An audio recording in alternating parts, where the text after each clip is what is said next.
Hello, good morning. I am here to do a little live with you on the theme of presence, and uh, it is part of a series in the Conscious Leadership Network of the 12 pillars of confirmation. And I believe we are on pillar number 4, which is presence. The first one was beginnings, the second one was creativity. The third one is gratitude, and today we are talking about presence. So it will be just a little short share, and then about practical ways to increase presence for yourself and for the people you love around you, people that you serve in your life. First, I made a short list. Well, let me just share a quick thing I started doing with my cell phone at the encouragement of a coach. I started using the screen time app, and I'm not sure if you are familiar with it. I certainly was oblivious to it prior to doing this. So if you see down here, uh, there's a tab for screen time, and it tells you can set up your downtime. You can set up an app limit. So right now I have this, and this is new to me. My app limit, Facebook, where my family from abroad is, and a lot of friends and family that I've known for a long, long time. So Facebook is at 20 minutes. I get to check in with everyone. Instagram is 32 minutes. That's where my business is at. That's where I build my practice right now. So that's that. And I also have to take a lot of my communications off Instagram. I used to joke with people that, hey, you know what? If you have my cell phone number, we're definitely friends. We're off IG and Facebook messaging, right? So need to work that out, and possibly once I have that worked out, less DMing, and I can even shorten that time. And then Mighty Networks, where I have a coaching network and then another network for work. That's 30 minutes. I have to check in with my team members. And that's the beginning of a practice to limit cell phone time so that I increase more creative presence for myself, for my business, for my family. So that's the first step I took. I don't want to be the person that talks the talk and doesn't walk the walk. So some other things that I jotted down for your consideration. How do you increase presence in your diet? How do you be more deliberate in your diet? This is also linked to a mantra. The mantra of the week that I have for myself is I want to have more discernment in how I invest my time for myself, for my family. And along with that discernment comes making more deliberate choices, obviously. So discernment, more deliberation, and increasing more presence. So diet, how can you increase your presence in your diet? Being more present to what you are eating, being more present to food planning, meal planning. How can you be more present in your speech? And how can you be more present for yourself using more deliberate language choices that builds you up? How can you be more deliberate and discerning in your response? So responding not in a fight or flight, crazy train manner when presented with communication.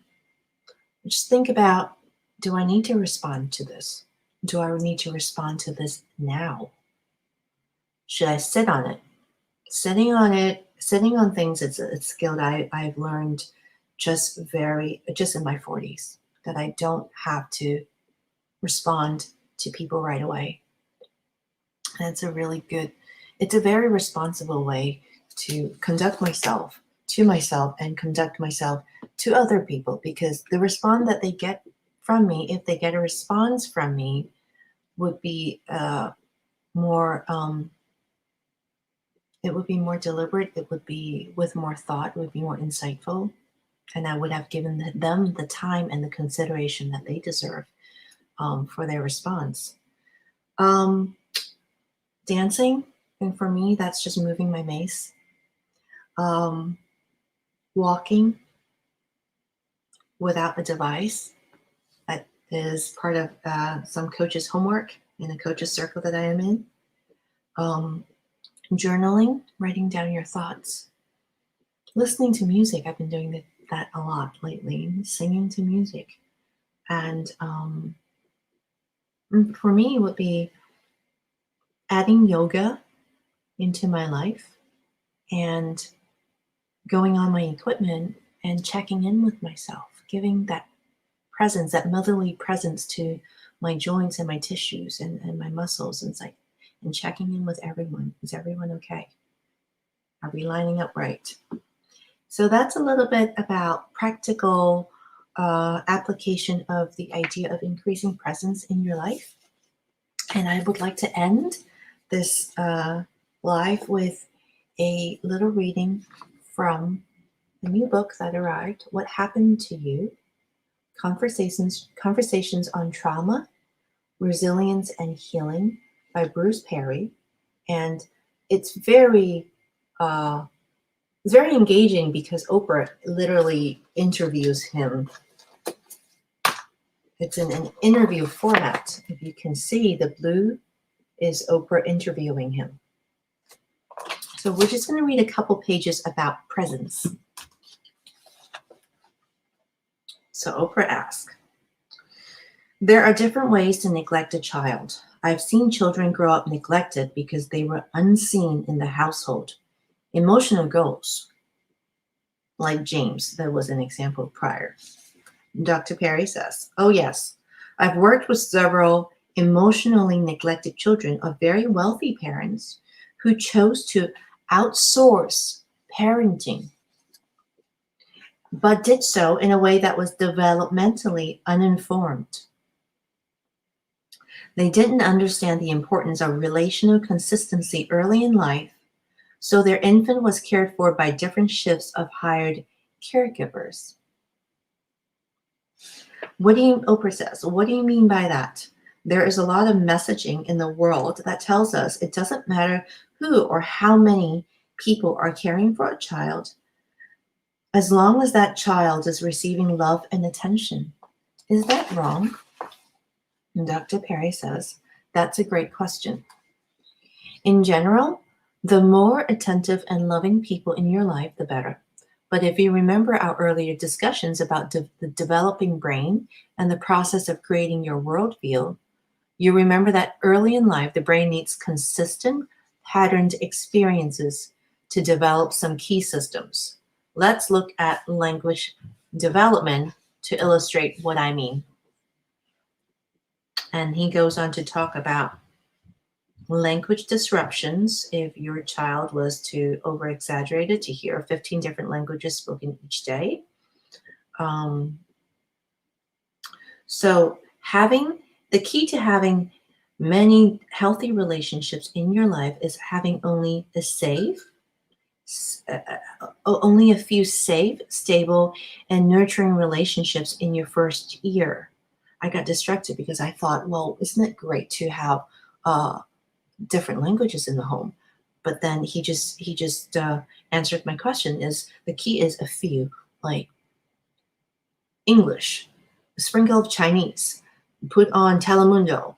There's 3 for example, for my son. That's a few. A few is great. I think it increases their neural pathway from what I've learned so far. But he's just saying not to overwhelm a child. And we're talking about children before 6 years old. The key to having many health is to having many healthy relationships in your life is having only a few safe, stable, and nurturing relationships in your first year. This lets you get adequate repetitions to build a foundation, the fundamental relational architecture that will allow you to continue to grow healthy relational connections. Again, think of language. Once you've heard one or two primary languages, you can go on to learn many others. But when an infant, toddler, or child grows up in a household where loving is outsourced, the result can be a form of splinter neglect, where key relational capabilities are underdeveloped or stunted. Nopra goes on to say, and I think as we become more and more dependent on technology in so many aspects of our lives, one big aspect is the care about children. More and more, I see parents outsourcing childcare to the phone or tablet, or the children are left to their own metaphorical devices while the parents are distracted by the literal devices. Once, when I was driving in Chicago, my car ended up behind a horse drawn carriage. The children were leaning out and looking around. The mother was on her phone, chitty chatting away for the entire ride. Not once did she engage with the children or even look at them. And I kept thinking, when they're done, she'll post a picture saying, "Look at us, wasn't that great? We did the horse and carriage ride." Oh, I see. So she was driving in the back. She sees that in the front of her was a horse and carriage ride with a mom and a child. And the mom was on her phone the whole time. And the kid was just looking around. Oh, and I see this so often now, parents who are with their children, but not really with them. I can tell you this. When I do my son's Kumon work with him, he is such a ninja at catching my attention.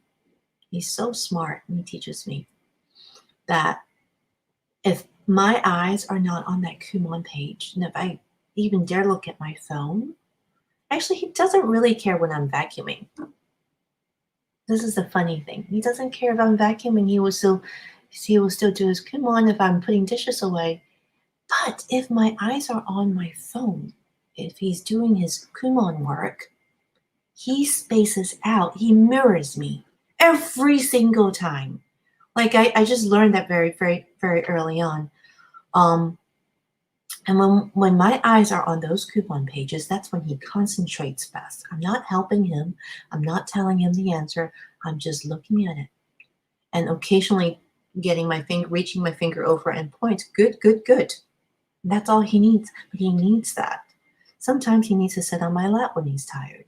But kids really do know.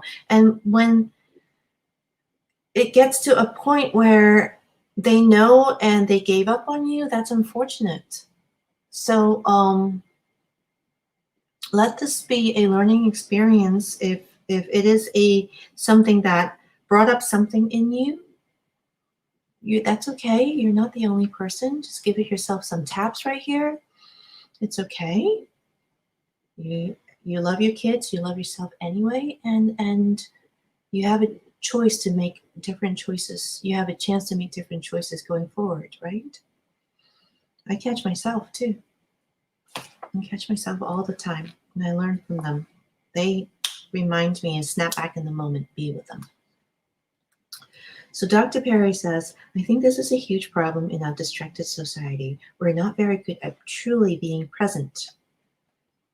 And Oprah says, even a baby can tell when you're there. They know if you are excited or happy. They can feel it. They know if they are safe or not. They want eye contact. And Dr. Perry says, they want full engagement. They want you to be present. The inability to be really present has a toxic impact on healthy development.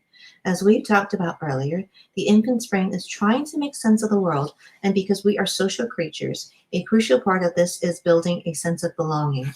I matter. I'm one of the clan. This comes from getting specific you matter signals from others, especially your family. And it requires where else would they get it at so young? You're the only one. You are the only one. And it requires giving the infant, toddler, or child your attention. Not partial attention, fully engaged attention. I'm looking at you. I'm listening. I'm right here with you. And then he goes on to talk about um, dismissive caretaking can lead to an unquenchable thirst for love. That's for you adult children to think about. Dismissive caretaking can lead to an unquenchable thirst for love. You cannot love if you have not been loved. Dr. Perry goes on to bring up this developmental psychology experiment by his colleague, Dr. Ed Tronick, called the still face paradigm. In brief, and I saw this on YouTube, so please look up YouTube, Dr. Ed Tronick, Tronick, and it's called the still face paradigm, and it's on YouTube. In brief, a parent is instructed to not give any expression when interacting with their baby.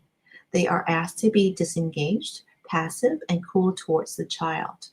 The infant immediately tries to engage the parent, and within seconds of being unsuccessful, becomes significantly distressed. And it was distressing to watch it too.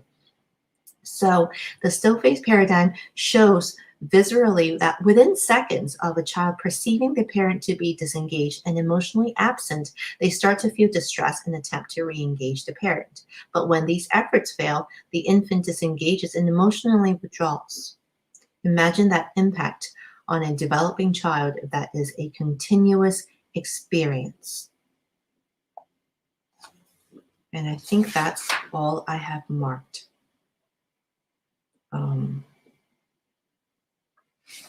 I also want to jump on real quick to another page where I highlighted, if you cannot, as a child, physically flee, and fighting is futile, no matter how much you cry, it doesn't matter. You can't engage your environment. Your parents will be for a child, perhaps. You psychologically flee to your inner world, and so that becomes your coping mechanism. You withdraw. So this is just a short reading on presence, on the topic of presence. Again, this is called What Happened to You? Conversations on Trauma, Resilience, and Healing by Dr. Bruce Perry and a project with Oprah. And that's all I have for you today on presence. I hope that this was valuable in some way and gave you some food for thought and inspired you to find in the smallest, tiniest baby step way to increase presence in your life, first and foremost for yourself, then for the people around you. Even if it's writing in a journal once in a while, even if it's, taking a little short walk, just start somewhere and let it build on those baby steps. See you later. Bye.